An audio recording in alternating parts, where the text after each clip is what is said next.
Hello, my name's Laura and I'm 35 years old. I just recovered from something very traumatic and today I want to share my story with you. My story starts with my ex-husband Johnny and his mother, Deborah. Johnny and I met when we were in college. We got along really well and started dating fairly quickly after we met each other. We dated for around 4.5 years before getting married. Our relationship was generally great, but there was one person who always made me feel like crap, and that was my mother-in-law, Deborah. Deborah made it crystal clear to me the day that Johnny introduced me to her that she hated me.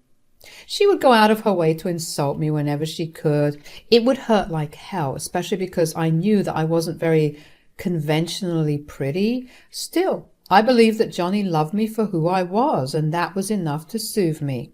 After around 2 years of being married, I quit my job to start my own business with my best friend.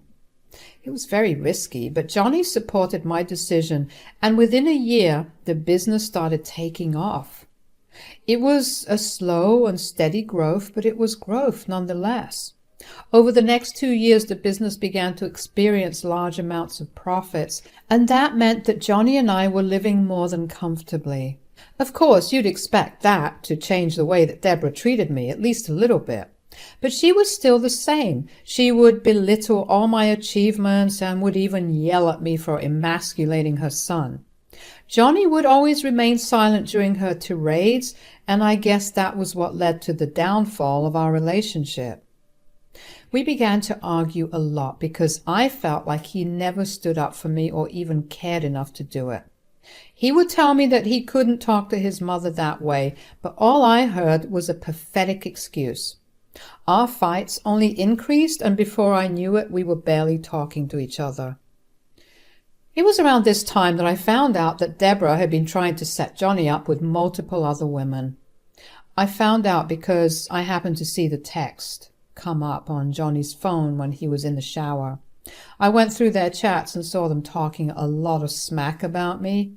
Johnny kept trying to tell Deborah to stop setting him up with women initially, but gradually he began to actually be picky with the women his mother sent him pictures of. I went to sleep, upset and disturbed, and decided that I would address my findings with Johnny the next day after work. The next day came, and the only thing I remember is that one moment I was driving to work, and the next I woke up to machines beeping around me and nurses surrounding me. My head was throbbing and I was very thirsty. I felt really weak, but I managed to ask the nurses to give me some water. After I drank water, I lay back down and tried to go back to sleep so I could get rid of the headache. I tried to move my legs in a different position to get more comfortable, but they wouldn't move. At first I was confused, but then I began panicking.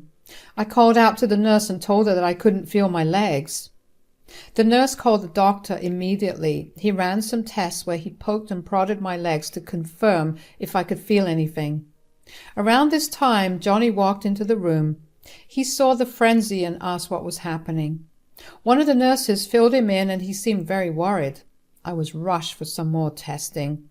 After a while, the doctor told me that I was paralyzed. I felt my world shatter. Johnny walked out of the room. I thought it was because he was too overwhelmed with concern and grief for me. While Johnny was out of the room, I struggled to grapple with my new reality for a little while. The doctor gave me a little time before asking me if I was doing okay. "How are you feeling?" "Not good. I just got the most devastating news of my life." "I know, and I really am sorry that this has happened to you, but you need to get some rest." "I don't think I can rest. My mind is too much of a mess." "I can imagine. You just need to eat your meals and the nurses will administer the necessary medications for you. They are strong, so you'll end up falling asleep easily." "What use is all that? I'm going to be disabled. I might as well rot in here." "I know that everything seems hopeless right now, but there's always some hope that you can recover feeling in your legs." "What? Really?" "While your spinal cord is pretty damaged, it is still fairly treatable." "Are you absolutely sure, doctor?" "Yes, but..." "But what?" Since the damage is pretty significant, it'll take a long while. It will also be very rigorous and overall will put a huge strain on your physical and mental health. I don't mind any of that. I'll do it all. Just please, heal me. Of course. But before that, you need to do as I said. Eat your meals and let your body heal all your other injuries. Yes, doctor. I felt some relief knowing that my paralysis was not going to be permanent. There was still a chance for me to get better, and I was going to try my hardest to get back to where I used to be. Not long after the doctor left, the nurses filled me in on what had happened to me. Apparently, I got T-boned at an intersection and my car crashed into the side of the road. The impact of the crash is what resulted in my spinal cord injury, along with my broken collarbone and my bruised face. I had been in a coma for a week and only just came to and was horrified at what had happened. I was always a very careful driver, and for something this careless to happen was insane to me. I asked them if the one who crashed into me was okay, and they told me that he had been arrested for driving under the influence. Apparently, the man who crashed into me had a record-breaking amount of alcohol in his system, along with a mix of other drugs. He had been returning back home from a party and was barely awake when he crashed into me. He escaped with just a few scratches. I was upset and angry, but at the same time glad that he was arrested for his crime. The nurses brought me my meal around then, and when I was done eating, they gave me my medications. The doctor was not joking when he said that they were strong, because within the span of 15 minutes, I began to feel drowsy, and within the next 5 minutes, I was fast asleep. When I next woke up, it was the next day. I thought I was alone, at least that's what I thought, because my room was silent except for the sounds of the machine I was hooked up to. I carefully looked around the room and saw my mom sitting uncomfortably on the chair in the room and dozing off. I cleared my throat to alert her that I was awake.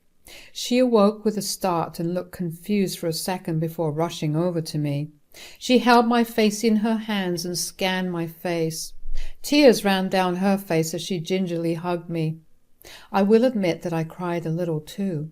She smoothed my hair back and gave me a kiss on my forehead. I could sense how scared she had been because of how close she had been to losing me. I felt horrible that she had been in that position, but on the bright side, I was still alive and kicking. I held her hand and asked her how she was feeling. "How are you feeling, Mom?" "Silly girl, that's a question I'm supposed to ask you." "I'm as okay as I can feel right now." "Are you in a lot of pain?" "I should be, but the medicines they're giving me are doing a great job of not letting me feel any of the pain." "That's good." "I was so scared, Laura." "I can imagine, Mom. I promise I was being safe." "Oh, honey, I know. I just don't know why the universe had to be so cruel towards you." "I know, but at least there's some hope for me. It'll be a while, but I should be able to start walking eventually." "That's a huge relief. Although, even if it doesn't happen, I'm going to be right by your side the entire time. I'd like to be a little more optimistic about the future, but I'm grateful for you, Mom. Say, where's Johnny? I haven't seen him much since you got into the accident." "I have no idea. He was there when I woke up, but he left when the doctor told me I was paralyzed, and I haven't seen him since." "How could he just leave like that?" "I don't know why he did that. I thought he was just grieving for me, but it's been a while." "I'm going to call him and give him a piece of my mind." "You do that. I'm beginning to feel sleepy again." "Yes, sweetie. You just go to sleep. I'll handle everything." As I fell asleep, I was very aware of just how hurt I felt that Johnny had been absent ever since I got diagnosed. I barely got to speak to him before the diagnosis, too, because he wasn't in the room until I started panicking about the lack of feeling in my legs. When I next woke up, my mother was yelling on the phone. She was yelling a bunch of insults and demanded that they come to my room. My head was throbbing once again, and the medicine's effects wore off, so I was feeling all the pain that I was supposed to feel. I pressed the buzzer for the nurse, who entered my room shortly after and gave me the medicines I needed. Once I was feeling much better, I asked my mom who she had been talking to. My mom looked upset and told me not to worry about it. I could tell something was bothering her a lot, so I pressed a little more, and she told me that she had been speaking to Johnny. Apparently, he was out with a friend. She also told me that she had asked the nurses, and he had barely ever come over when I was in a coma. That felt even more painful than all the injuries on my body, if I'm being honest. My mom obviously lost her cool at him for being so nonchalant. He apparently kept trying to play off my accident as no big deal, but my mom started yelling at him for even trying to treat almost dying so casually. She told him that she expected to see him in my room in 1 hour, or he would not hear the end of it from her. I hated that my mom had to butt in to get Johnny to be by my side, but he listened to her and he came to my room. He brought with him Deborah. I was already upset that Johnny wasn't there with me, so I was very much not keen on meeting Deborah. My mom left the room to give us space to converse. "Where have you been, Johnny?" "I've been busy." "Too busy to come and see your injured wife?" "Well, you serve him no purpose now, so I see no reason for him to spend time on you." "Excuse me?" "Yesterday Johnny called me upset that you were paralyzed. He was fully ready to stay with you, but I helped him see how stupid that was." "What? Why is that stupid?" "Look, Laura, we've already been struggling in our relationship. The only reason that I even stayed was because you brought in a lot of money. But now with your paralysis, you won't even be able to work. You'll be confined to your bed and I'll have to take care of you for the rest of our lives." "Didn't we promise each other that we'd be there for each other in sickness and in health?" "Sure, but I didn't mean paralysis by that." What he's trying to say is that he sees no use of you anymore. Finally, he's going to leave you. "Why are you doing this to me?" "You know that I think my son deserves so much better than you. The only thing you had going for you was your business. But you'll lose that too now." "Johnny, please don't leave me right now." "Ugh, were you always this desperate? I'll serve you with divorce papers tomorrow at around noon. Oh, honey, don't forget you have a date tomorrow at 1. So make it quick." "Date?" "I've set him up with a much prettier girl. Someone who I actually approve of. Look at how happy he is." My entire world was falling apart right before my eyes. The tears started flowing before I was even aware. Johnny looked at me with disgust, while Deborah looked at me like she had just won a battle. She grabbed Johnny's arm and the two of them left me in my room to cry. My mom walked back in and immediately rushed to my side to ask me what was wrong. Through my sobs, I was able to tell her what had happened. I had never seen her so angry before. She left my room to find Deborah and Johnny, but she had missed them. She came back and held me as I cried for hours until I was exhausted enough to fall back asleep. The next day, I got served with divorce papers. I numbly signed them and watched as Deborah's face flooded with glee while Johnny just looked relieved. It made me wonder how horrible of a person you have to be to actually leave someone you love when they're at their most vulnerable. For the next few weeks after my divorce, I was overcome with depression. I felt like a whole piece of me had vanished, and my world just lost all its color. My mom let me feel what I was feeling without saying a word. She felt really bad for me, but she tried to cheer me up in her own little ways by sneaking in my favorite foods or bringing fresh flowers every morning. After my collar fracture had healed nicely and the doctor concluded that I was good to go for physical therapy along with the medications that came with treating my paralysis, he helped me set up with a good physical therapist and I was set to start therapy in a week. I'll be honest, at this point I wanted to do nothing. I just wanted to lay in bed all day and cry, and that's what I did initially. I skipped my first 2 therapy appointments because I saw no use of it. But then my mom had had enough of me wallowing in my sadness. "That's it. I've had enough of your moping about." "What are you talking about?" "I know that what you're going through is beyond upsetting. I've been trying my best to sympathize with you, but how long will you keep feeling sad for yourself? Mom, you don't get it. I'm way below rock bottom. Not a single thing is going right. I know, but you have the power to at least make some things right. You just aren't doing it, and that's making you feel even more miserable. What good will make things right do? It's just a lot of effort on my part for a result that I may not even get. Some results are better than no results. Don't you want to get back at Johnny and Deborah for what they did to you? Of course, but how? How will this battered and useless body of mine do anything from now on? Your body may be battered, but it is not useless. You still have a functioning brain and mind. Use them. Just because you can't do certain things, it doesn't mean that you can't do anything. What do you want me to do? Start working again. You're your own boss, so I'm sure you can start working from home. And for God's sake, start going for your physical therapy. Okay, but you should know I'm only doing this to get you to stop nagging me. As long as you're doing it, I don't care. Mom was right. Nothing would change if I kept wallowing in self-pity. I started working from home the next day. Thankfully, my business partner and best friend had kept the business running while I was away. She had dropped in every once in a while to check up on me. But there had been so much to do without me there that she was too busy to frequently meet me. Regardless, I was able to finally lighten her workload. We held a team meeting after I rejoined, and everyone expressed their concerns for me, but I assured them that I was doing fine. I quickly realized just how much I had missed working and quickly got into a good routine with work. My mom was happy to see me getting back to my old self. I also began going for physical therapy regularly, about 3 times a week.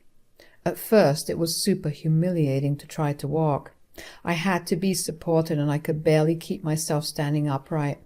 I will admit that after the first week of physical therapy, I did contemplate quitting it. But then I happened to come across Johnny's post on Facebook. It was a picture of him getting married to some woman. The woman looked at least 10 years younger than him, and a quick look into her account told me that I had guessed correctly. I couldn't believe my eyes. It had only been a few months since Johnny and I divorced, and he was already with someone else.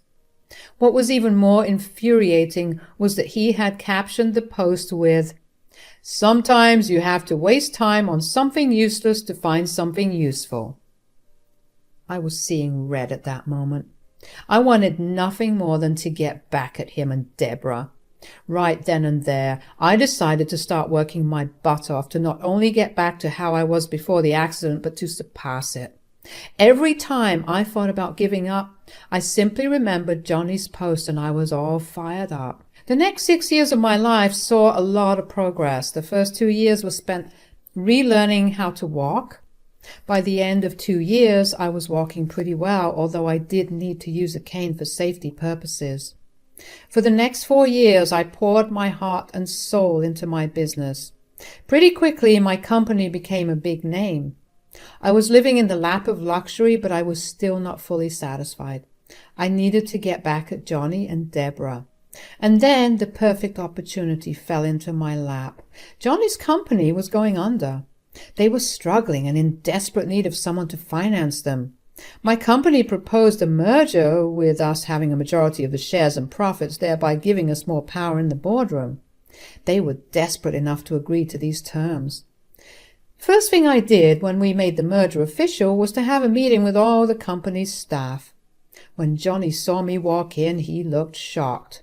I walked in, not only without a cane, but in very high heels. That's right. I had fully recovered. I addressed everyone and told them that I would be the new CEO. I told them that there would not be a need for as many employees, so some of them would be either getting laid off or transferred to a different department. Of course, there was only one person who was going to get laid off, and that was Johnny. Johnny managed to corner after the meeting. "What the hell happened to you?" "What do you mean?" "Don't play stupid. The last time I saw you, you were paralyzed. How are you walking again?" Oh, did I not tell you? Right after you left me alone when the doctor told me I was paralyzed, he also told me that I was curable. It only took some therapy for me to be fully walking again.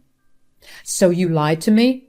How could I have lied to you, Johnny? You were barely there. And the one time that I was actually able to talk to you, you asked for a divorce.